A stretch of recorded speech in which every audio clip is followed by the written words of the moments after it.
From your most watched, most trusted weather source, here's your certified, most accurate first alert forecast. As we start your Sunday evening, temperatures are pretty much cold already, sitting at 41 degrees there in Greenville. Got a calm breeze, dew points into the lower 30s, and we're going to continue to drop as we head over the next few hours. In fact, that sensor just updated there in Greenville, so now we're at 39 degrees.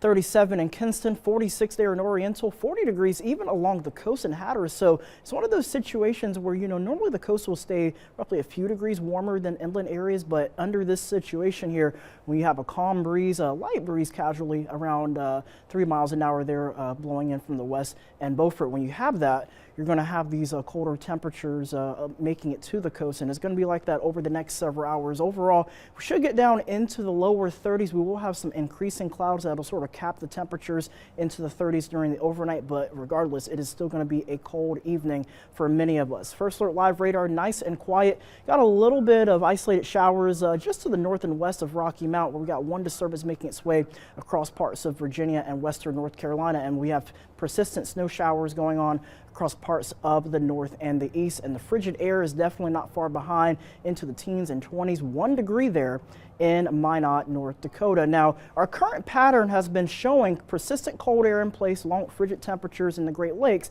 and the jet stream basically right over our area. And some of you have wondered if it's been a little too cold for snow. Well, we've managed to have a few areas of low pressure developing there, and occasionally you'll get a little bit of snow and rain in some of these areas, but when they make it across the mountains, it oftentimes fall apart. And normally for wintry precipitation, at least in eastern North Carolina, you would need the moisture, which has been mainly persistent across Texas and Louisiana. Instead, we've just been dealing with drier air. So in terms of our pattern favorable for snow, it's not quite there. But in order to get any bit of precipitation, you'll need a little bit of lift in the atmosphere. And there are some signs heading into Monday night and especially into Tuesday where we might get just enough lift going to where we could see a few isolated flurries across parts of central and western North Carolina. A little bit of that activity may try to sneak its way into our area, but overall for tonight, mostly dry, temperatures into the 20s and 30s. Heading into your Monday, we're going to start off around 36 degrees, and then we're going to work our way